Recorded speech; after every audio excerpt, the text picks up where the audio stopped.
কটা দিন বৃষ্টি দেওয়ার পর কিন্তু আবার শুরু হয়ে গেছে গরম। এই গরমে কি খাবো একদম কিছু ভালো লাগছে না। আর এই গরমটা সব থেকে ভালো লাগতো ছোটবেলায়, ঠিক যখন কারেন্টটা চলে যেত, সেই লোডশেডিংয়ের টাইমে পড়াশোনা তো লাটে উঠতো, আর মা বাবারও বেশ কিছু একটা বলতো না।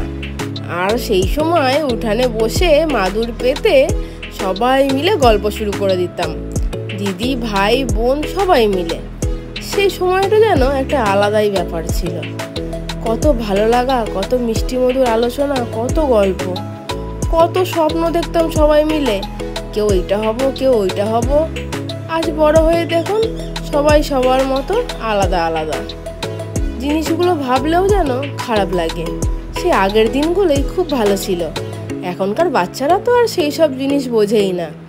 কারেন্ট চলে গেল, মুখের সামনে ফোনটা নিয়ে বসে পড়লো। খাবার দেব, তাও মুখের সামনে ফোনটা নিয়ে বসে পড়লো। আগে খেতে বসলেও কিন্তু ভাই বোনরা সবাই একসাথে খেতে বসতাম, খুব সুন্দর লাগতো জিনিসটা। এখন আর দেখুন সেই সময়টাই আর নেই। ছোটবেলায় ফেলে আসা সমস্ত কিছু স্মৃতি যেন এক এক করে মনে পড়ে যায়। সেই দিনগুলো যদি আবার ফিরে পাওয়া যেত কত না ভালো হতো বলুন তো।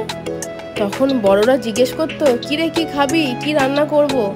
আর এখন আমরা জিজ্ঞেস করি, কি গো তোমরা কি খাবে, কি রান্না করবে? এখন দিনগুলো কত পাল্টে গেছে বলুন।